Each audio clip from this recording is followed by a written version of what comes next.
If you ever felt like your mind won't stop, if you constantly replay conversations, if you run future conversations in your mind again and again and again, and if you find yourself constantly feeling exhausted, but at the same time you cannot rest, this episode is for you. Today, we're going to be speaking about overthinking and rumination. What are the mechanisms behind it? What can you do in order to overcome them? How can you deal with them? And understand psychologically what are the mechanisms behind overthinking and rumination. This is the last and final episode of From Survival to Self-Leadership. From being stuck in all of those survival mechanisms like we discussed before, perfectionism, indecision, people-pleasing, to leading yourself with courage, with trust, with determination, not being led by fear, shame, and self-doubt. So if you haven't watched the other episodes, I highly recommend grabbing a snack, a tea, a coffee, anything, and binge watch them because they're gonna help you truly transform your life. So let's start by shifting yourself from survival to self-leadership. If you're new here, hi, my name is Chrisana. I'm basically a psychological life coach. If you've been here before, hi, welcome back. And yeah, let's get into the video. So before we dive a bit deeper into overthinking and rumination, I just want to make a clarification, a really important distinction between what is overthinking, what is rumination, and what isn't, because I see many people confusing that. And so before we start diving deeper, it's really important to make this distinction. So overthinking is not reflection.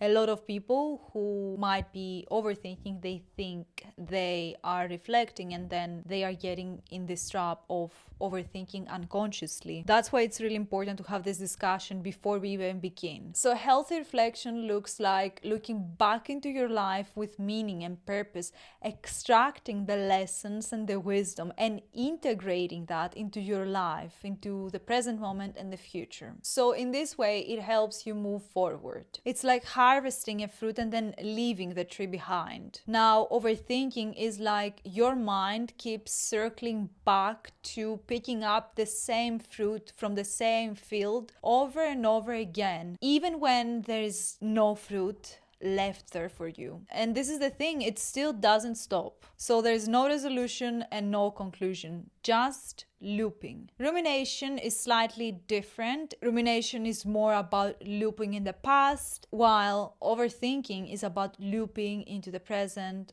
or the future. Rumination sounds like, why did that happen? I should have known better. What if I have done something else? While overthinking is, what if I mess this up? What if everything goes wrong? What if I make the wrong decision? The common thing is both of them keep you stuck in your mind by looping into endless thoughts without conclusion. So when we are stuck in overthinking, we are losing the present moment. We are losing what we can do with the now, which is basically the only thing we have. The only power we have over time is being present, and that helps us with creating resolutions and conclusions and getting the most out of the fruits we are harvesting, basically. Now let's dive a bit deeper. Overthinking and rumination. In this video, I will use those terms interchangeably just so we can have a better flow in our conversation today. So, what is truly overthinking? From a nervous system lens, overthinking is rooted in the flight response. If you have watched my other 3 videos, you know that our nervous system goes into 4 different trauma or stress responses, and that is fight, flight, freeze, and fawn. In this case, overthinking is activated by the flight response. So the flight response is all about mobilization with a lot of anxiety. So we wanna do things, we keep ourselves busy. There is a lot of restlessness, we are pacing mentally. Overthinking is all about avoiding or escaping. So in terms of attachment styles, if you know the attachment theory and you find yourself leaning more towards avoidant or anxious avoidant tendencies, overthinking, busyness, restlessness, not even being able to sleep or stop being in this loop of thinking anything, but we're gonna dive into that in a bit. You might find yourself feeling really comfortable. When I say comfortable, I don't mean that you like being there, I just mean you resort into this overthinking mechanism really easily because it's something you basically always known since being a toddler, since being a child. And so it might be even more hard for you to get out of this trap comparing to other survival strategies, as I call them. It's a way of not being here. It's a way of distracting yourself by avoiding situations subconsciously, because this doesn't happen consciously. We mostly do that subconsciously because it's so embedded in our mechanisms of dealing with life, even when those mechanisms are not beneficial to us consciously again. That happens because presence can feel incredibly unsafe, because you might have learned that presence equals vulnerability. And so what does the mind do? It runs away. It creates scenarios, it plans, it analyzes, it replays, and it's trying to predict things when in reality it cannot predict things. It's like a hamster wheel that feels endless and productive at the same time, when in reality it's not moving you forward. And that's why people with avoidant leaning attachments, including myself, I used to be avoidant. I'm not anymore, but I do have tendencies, and that's the thing. You need to keep working on those things because they keep coming back in different phases of our lives in different ways. So if you also have avoidant tendencies, you might be feeling comfortable leaving places, ending relationships abruptly, moving to other cities or even countries, keeping things light and staying busy. And this is not about being detached, this is about being in this movement because it feels safer than being still. Because think about it, when you are being asked to be still, you are also being asked to feel. And what do avoidants do? Even if you're not avoidant, you might have avoidant tendencies. At the end of the day, all of those attachment styles are different sides of the same coin. So you might be avoiding certain situations and not others, but one is the common thread. Being still and not being in movement is about being actually present with the feeling itself. And that is unsafe, that is uncomfortable, that is something that you might have not learned to be with yet. This is the thing, movement allows you to escape things, allows you to avoid things. So overthinking becomes another form of running. Let's now understand another layer of the nervous system. So the nervous system has evolved in order to keep us safe. And how did it keep us safe? It kept us safe by scanning for physical threats. That was predators like tigers, bears, lions, anything like that. That was other tribes and natural danger. Now, today, this mechanism, fortunately or unfortunately, hasn't evolved with us. So it still scans for threats, but this time those threats are not physical dangers. So the nervous system internalizes them. Now the threat becomes what your colleague said, what stupid thing you said to the cashier, what you texted to that friend, to that potential partner, what you didn't say, what might happen, what could go wrong, and what you might lose. Your mind, body, and anything that comes with it, your nervous system, become like a surveillance camera. Because this is what safety looked like for your nervous system. Anticipation became safety.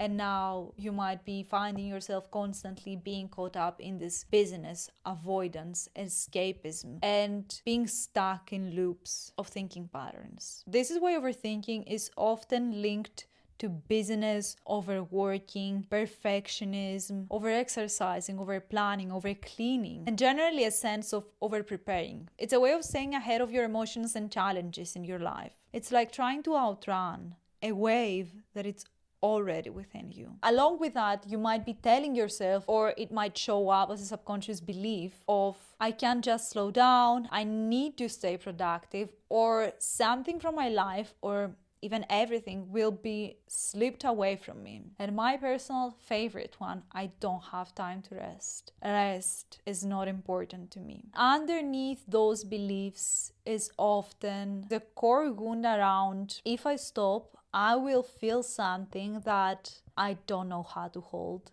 I don't know how to extract meaning out of that. So overthinking is a survival strategy that keeps you safe from actually being in that uncomfortable feeling and acknowledging that something in your life right now is difficult. It's challenging for you. It keeps you in your head so you don't have to be in your heart. Because if you touch your heart, you might surrender into tears. You might surrender into anger.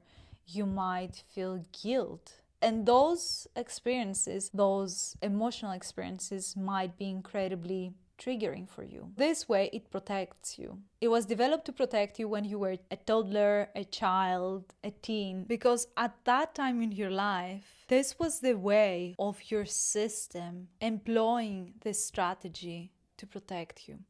To protect you in order to actually survive, because your survival was not depending on you, but on your caregivers. So this is actually wisdom embedded in you.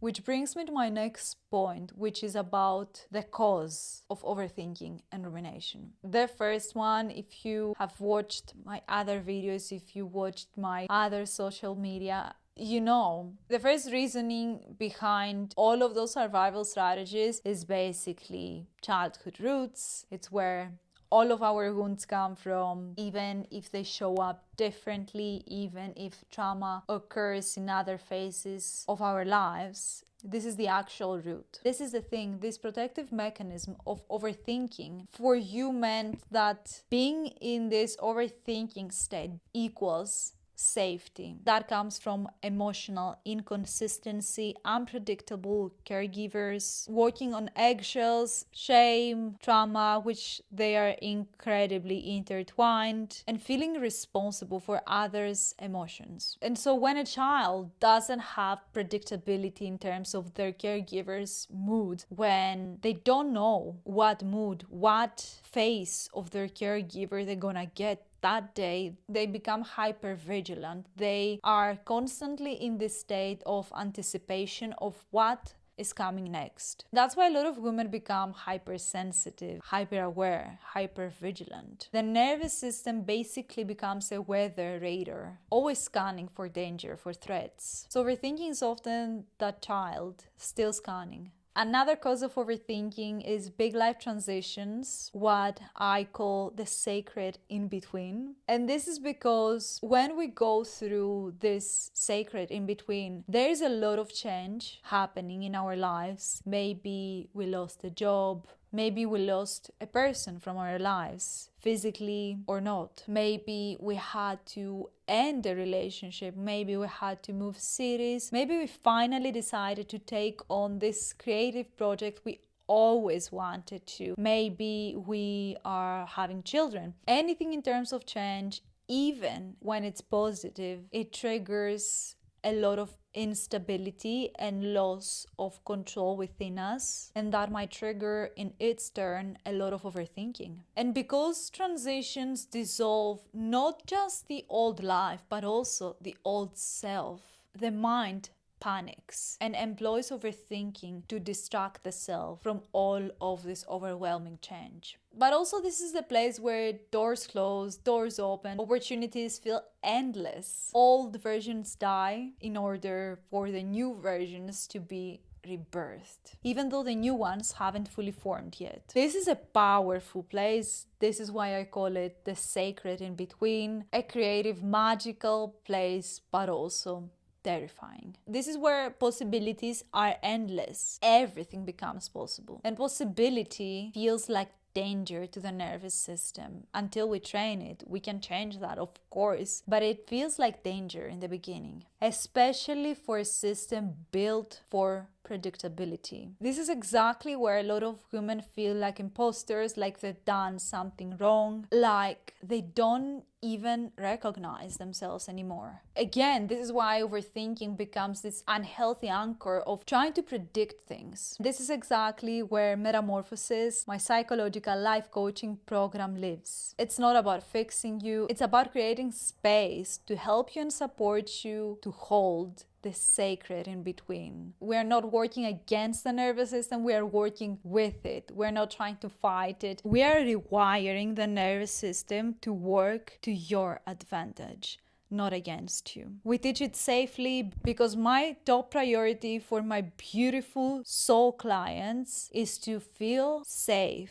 Is to feel safe to express themselves and then rewire and be able to hold their new identity, their new life, their new reality they always wanted to hold. We don't override the mind, we integrate it. We work with your multidimensionality. We don't neglect any aspect of you. We work on a somatic, emotional, mental, cognitive, spiritual, cultural aspect. We work with all of you. We don't force clarity. We let it emerge. Because when safety comes, clarity follows. And this is where transformation can truly emerge. Because it's not linear. It's like molting. Messy and sacred at the same time. So if you're in the sacred in between, going through a big life change, and you feel ready to integrate the new life, the new identity, the new you, the true self, the higher self you're meant to be in this phase of your life, check the link in the bio. I would love to welcome you there. The third reason behind overthinking is cognitive distortions. Those might be a result of trauma in childhood, unmet needs, but that's not always the case. So overthinking often includes catastrophizing, black and white thinking, mind reading, all or nothing, and overgeneralizations. We're not gonna dive deeper into that. That might be a whole video on its own, so let me know in the comments if you want to know more about that. You can see those cognitive distortions as attempts of trying to predict the future. Even if the future they are trying to predict is awful, at least it's known. And when something is known, it's safe to the nervous system. So that might not be making total sense to our consciousness and to our conscious mind, but it does make sense to our nervous system responses and subconscious mind. Because when something is unpredictable, it's 100% unsafe to our nervous system and subconscious mind. But when it's predictable, even if it's awful, it is safe for us. That is the mechanism behind it. Because the mind prefers a predictable hell to an unpredictable heaven. And there is the other more existential aspect, because uncertainty feels like death to the ego. Now you might be thinking to yourself, but I do overthink, but it shows up so differently to me and in different phases of my life. That is because there are so many different phases of overthinking. Some examples could be the perfectionist overthinker. So this person might be thinking, if it's not perfect, I cannot do it. I cannot present that. I cannot show up for that. Another type is the catastrophic overthinker. What if everything goes wrong? What if there's a car accident? The indecisive overthinker. What if I choose the wrong thing and then I ruin everything? Another example is the social overthinker. Do they hate me?